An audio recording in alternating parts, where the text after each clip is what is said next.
Good morning students. मैं दीपक जाखड़, व्याख्याता भूगोल, Shastri senior secondary school Fatehpur Shekhawati Sikar से। बच्चों, हम कक्षा 10 में पढ़ रहे थे अध्याय नंबर 5 लोकतंत्र। हमने पढ़ा कि लोकतंत्र क्या होता है। लोकतंत्र में जनता का शासन होता है। हमने लोकतंत्र की विभिन्न विद्वानों की परिभाषाएं पढ़ी, जिसमें हमने सिले, अब्राहम लिंकन, जे.एस. मिल के शब्दों में लोकतंत्र को समझा। आज हम लोकतंत्र की विशेषताओं व गुण के बारे में अध्ययन करेंगे और उनमें पहले बात करते हैं लोकतंत्र की विशेषताओं की। सबसे पहले लोकतंत्र की विशेषताएं। पहली विशेषता है जनता का शासन। जनता का शासन। दूसरी विशेषता है जनता द्वारा निर्मित शासन। जनता द्वारा निर्मित शासन।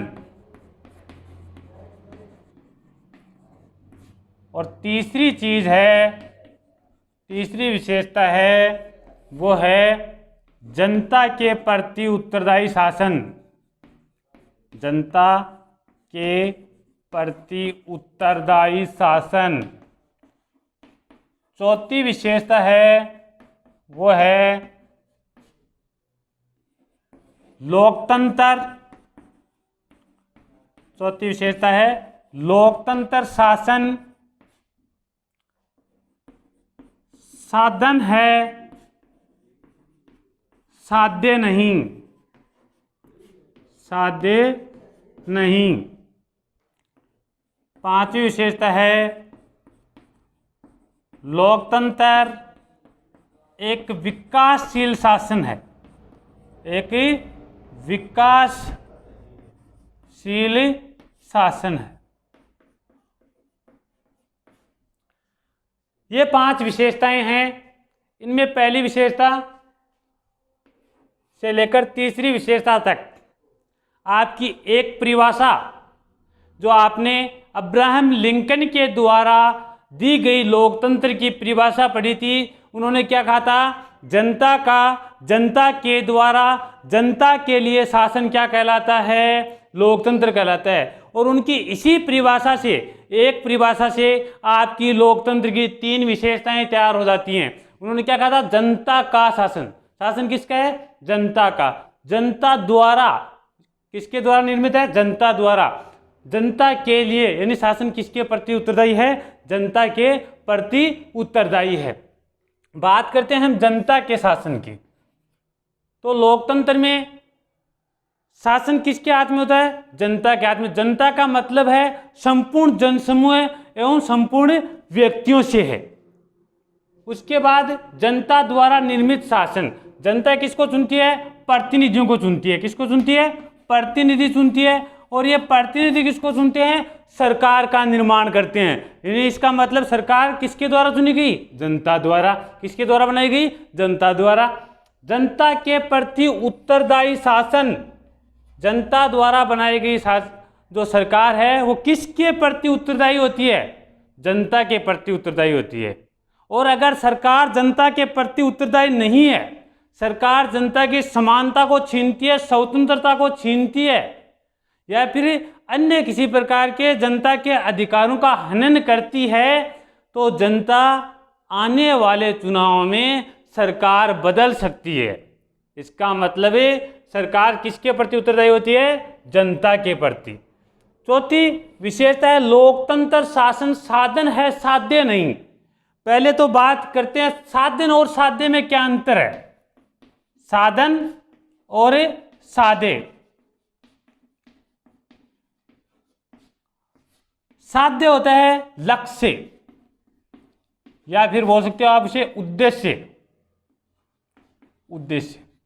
साध्य का मतलब क्या होता है? कोई लक्ष्य या उद्देश्य। और साधन यानी किसी लक्ष्य या उद्देश्य को प्राप्त करने का जो मार्ग होता है वो क्या होता है? साधन की किस मार्ग से, किस प्रकार से प्राप्त किया जाए, तो लोकतंत्र क्या है? लोकतंत्र में लक्ष्यों या उद्देश्यों को यानी साध्यों को प्राप्त किया जाता है। साधन है, लोकतंत्र क्या है कि साधन है, साध्य नहीं है। जैसे कुछ साध्य हैं, जैसे व्यक्ति की स्वतंत्रता, व्यक्ति की स्वतंत्रता व गौरव की रक्षा करना, गौरव की रक्षा करना। तो ये लोकतंत्र का क्या है? एक साध्य है, उद्देश्य है कि व्यक्ति की स्वतंत्रता व गौरव की क्या करना? रक्षा करना। दूसरा, सार्वजनिक हित में वृद्धि करना, सार्वजनिक हित में वृद्धि करना। तो ये क्या है? लोकतंत्र का एक साध्य है कि लोकतंत्र सार्वजनिक हित में क्या करता है? वृद्धि करता है। उसके बाद हम बात करते हैं, लोकतंत्र एक विकासशील शासन है। विकासशील का मतलब कि लोकतंत्र का क्रमिक विकास होता है। प्राचीन काल में लोकतंत्र था वह व्यक्तिवादी लोकतंत्र था। उसके बाद धीरे धीरे व्यक्तिवादी लोकतंत्र है वो किसमें? उदारवादी लोकतंत्र में बदल गया।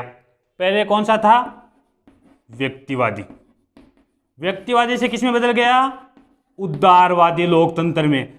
और वर्तमान में उदारवादी से ये लोक कल्याणकारी राज्य की अवधारणा से संबंधित हो गया है।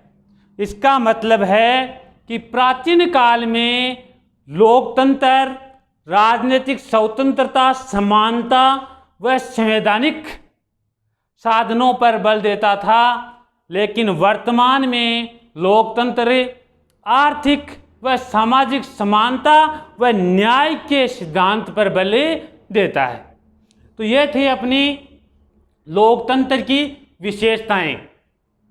जनता का शासन, जनता द्वारा निर्मित शासन, जनता के प्रति उत्तरदायी शासन।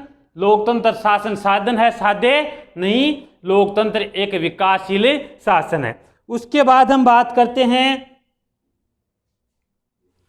गुणों की। लोकतंत्र के गुण कौन कौन से हैं?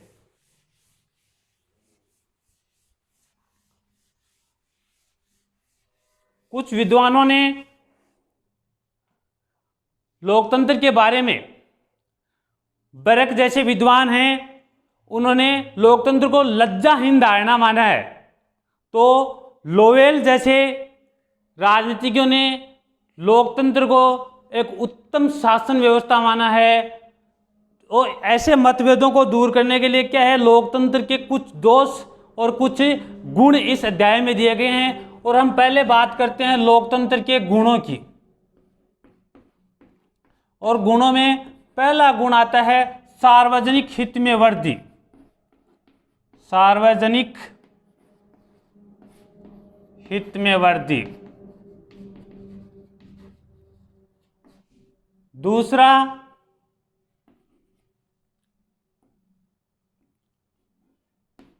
कार्यकुशल शासन। तीसरा, सार्वजनिक शिक्षा का साधन। सार्वजनिक शिक्षा का साधन।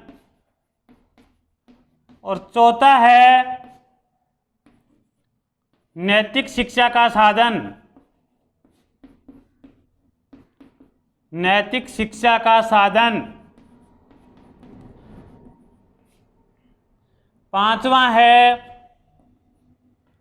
देशभक्ति की शिक्षा।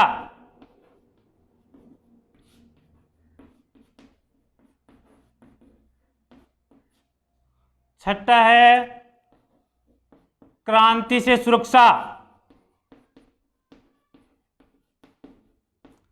नेक्स्ट है स्वतंत्रता, समानता, स्वतंत्रता व समानता पर आधारित शासन। स्वतंत्रता व समानता पर आधारित शासन। उसके बाद स्वतंत्र एवं निष्पक्ष, स्वतंत्र एवं निष्पक्ष न्यायपालिका की स्थापना।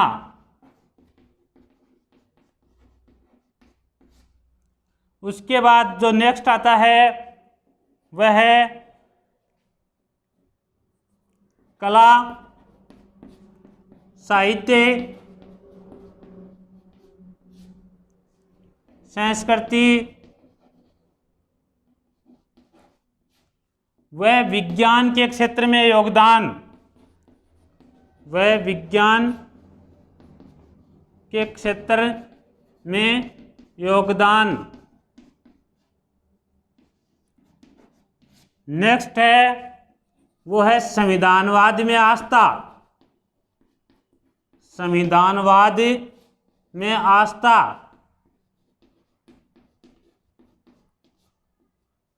अंतिम गुण है वो है विश्व शांति, विश्व शांति का समर्थक। तो हम बात करते हैं सबसे पहले लोकतंत्र के प्रथम गुण, सार्वजनिक हित में वर्धित। लोकतंत्र या प्रजातांत्रिक शासन जनता के प्रति उत्तरदायी होता है और जो प्रतिनिधि चुने जाते हैं वो प्रतिनिधि चुनाव में सार्वजनिक हित में वृद्धि के वायदे के आधार पर चुनाव जीतते हैं। किस वायदे के आधार पर? सार्वजनिक हित में वृद्धि के वायदे के आधार पर चुनाव जीतते हैं और उन्हें पुनः चुनाव लड़ना होता है और पुनः चुनाव लड़कर जीतने के लिए वह इन वायदों पर काम करते हैं, इन वायदों के अनुसार काम करते हैं, अन्यथा आने वाले समय में जनता उन्हें पद से हटा सकती है। उसके बाद दूसरा जो गुण है वो क्या है? कार्य कुशल शासन। कार्य कुशल शासन कैसे है लोकतंत्र? क्योंकि लोकतंत्र में समस्त नीतियां हैं वो जनता द्वारा निर्मित होती हैं। नीतियां किसके द्वारा बनाई जाती हैं? जनता द्वारा, या फिर जनता द्वारा चुने हुए प्रतिनिधियों की द्वारा बनाई जाती हैं। तो जनता द्वारा बनाई गई नीतियां यानी कानून को लागू करने में जनमत का क्या रहता है? सहयोग रहता है। कानून को लागू करने में जनमत का सहयोग रहता है, यानी कि सरकार जनता के प्रति उत्तरदायी होती है और जनता सरकार चलाने में सहयोग करती है। तीसरी चीज, सार्वजनिक शिक्षा का साधन। लोकतंत्र में जनता आम चुनावों के माध्यम से अपनी समस्याओं को प्रकट करती है। इसमें व्यक्ति है वह नागरिक स्वतंत्रता, अधिकार व कर्तव्य के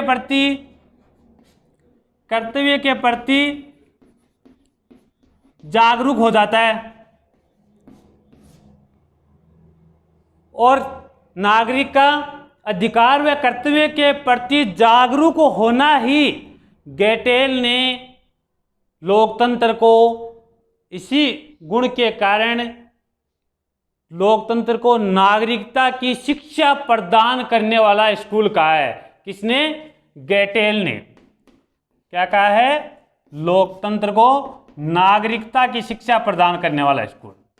नागरिकता की शिक्षा प्रदान करने वाला स्कूल। क्यों कहा है? किस गुण के कारण कहा है? इस गुण के कारण कि व्यक्ति अपने अधिकार व कर्तव्यों के प्रति जागरूक हो जाता है लोकतंत्र में। यानी कि लोकतंत्र क्या करता है? व्यक्ति को नागरिकता की शिक्षा प्रदान करता है। उसके बाद हम बात करते हैं नैतिक शिक्षा का साधन। तो इसके बारे में विभिन्न विद्वानों, विभिन्न राजनीतिज्ञों ने अलग अलग बातें बताई हैं। पहली बात तो नैतिक शिक्षा का साधन यानी लोकतंत्र क्या है? नैतिक शिक्षा प्रदान करता है। इसके बारे में लोवेल कहते हैं, लोवेल कहते हैं कि लोकतंत्र है वह नैतिकता व पवित्रता, नैतिकता व पवित्रता पर बल देता है। क्या करता है? नैतिकता व पवित्रता पर बल देता है। उसके बाद दूसरे जो विद्वान हैं लॉर्ड ब्राइस ये क्या कहते हैं कि लोकतंत्र में व्यक्ति को राजनीतिक अधिकार मिलते हैं। लोकतंत्र में क्या मिलते हैं? व्यक्ति को राजनीतिक अधिकार मिलते हैं और राजनीतिक अधिकार मिलने के कारण व्यक्ति के व्यक्तित्व का विकास होता है। व्यक्तित्व का क्या होता है? विकास होता है। और व्यक्तित्व का विकास होने के कारण नागरिक है वो अपने छोटे हितों का त्याग करके राष्ट्र हित व बड़े हितों के बारे में सोचने लगता है। वो समाज की संकीर्णताओं से बाहर निकलकर, समाज की संकीर्णताओं से बाहर निकलकर सहयोग, सहिष्णुता व उदारता की भावना में विश्वास करने लगता है। उसके बाद अगली है जो विशेषता, अगला गुण वो क्या है? देशभक्ति की शिक्षा।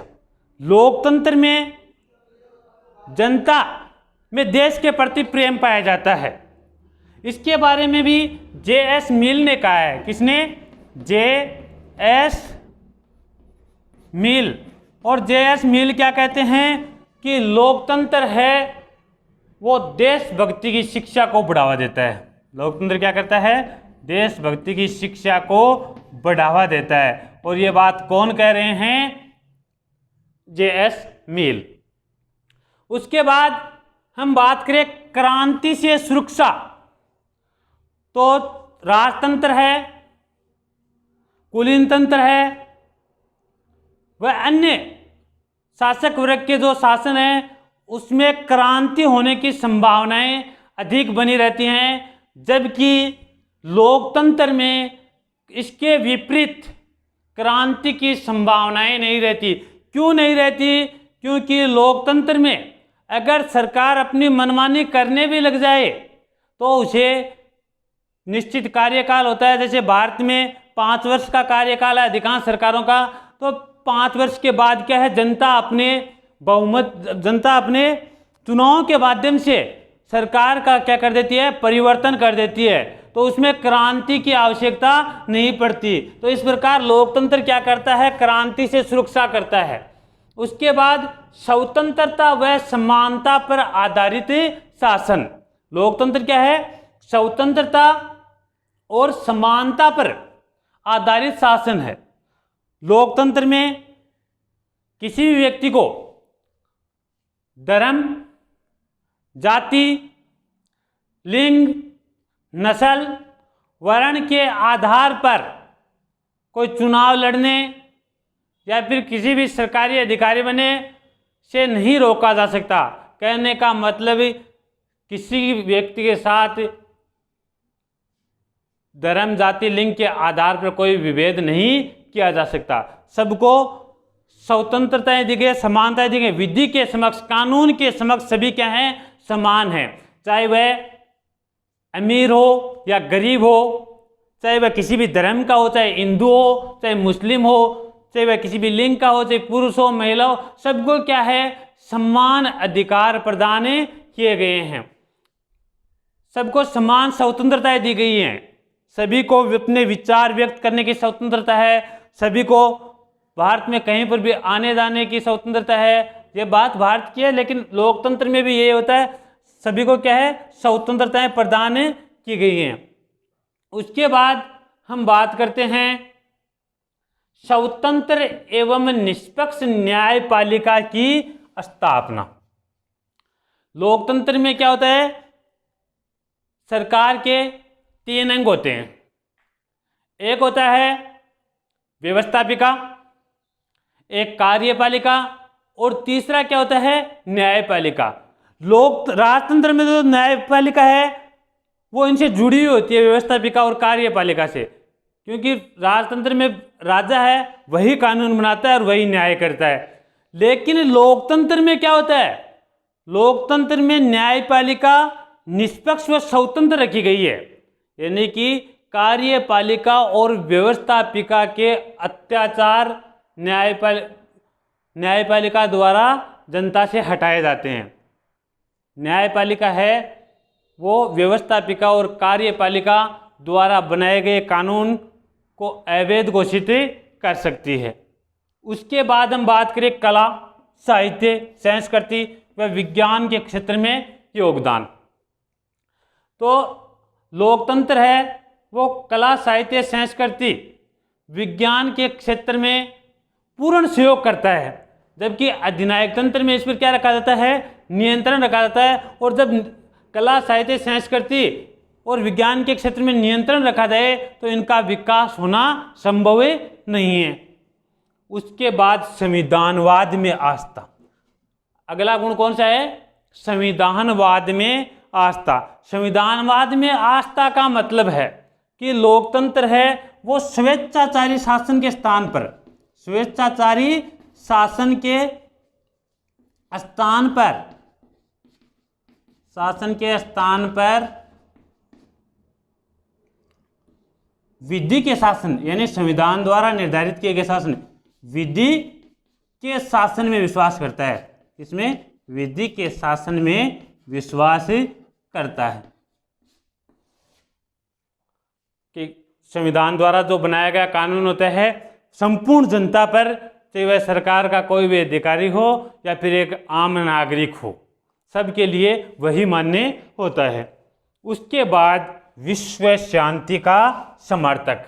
हम बात करें, चाहे वह पीछे का इतिहास देखें तो राजतंत्र, कुलीन तंत्र,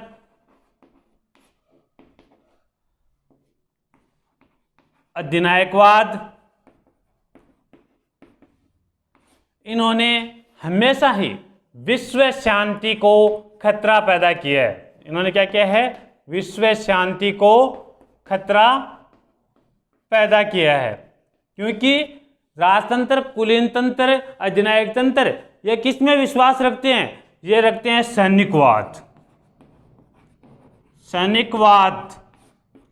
विस्तारवाद,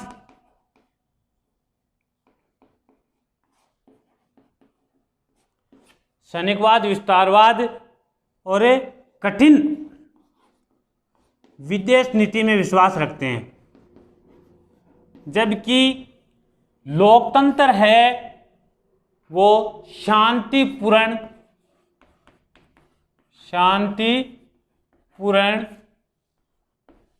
सह अस्तित्व की भावना है, शांतिपूर्ण सह अस्तित्व में विश्वास रखता है। तो यह थी बच्चों अपने लोकतंत्र के गुण, और पहले पढ़ी हमने लोकतंत्र की विशेषताएं। पुनः देख लो एक बार, लोकतंत्र के गुण कौन कौन से हैं। पहला है सार्वजनिक हित में वृद्धि, कार्यकुशल शासन, सार्वजनिक शिक्षा का साधन, नैतिक शिक्षा का साधन, देशभक्ति की शिक्षा, क्रांति से सुरक्षा, स्वतंत्रता व समानता पर आधारित शासन, स्वतंत्र एवं निष्पक्ष न्यायपालिका की स्थापना, कला, साहित्य, संस्कृति व विज्ञान के क्षेत्र में योगदान, संविधानवाद में आस्था, विश्व शांति का समर्थक इत्यादि। धन्यवाद।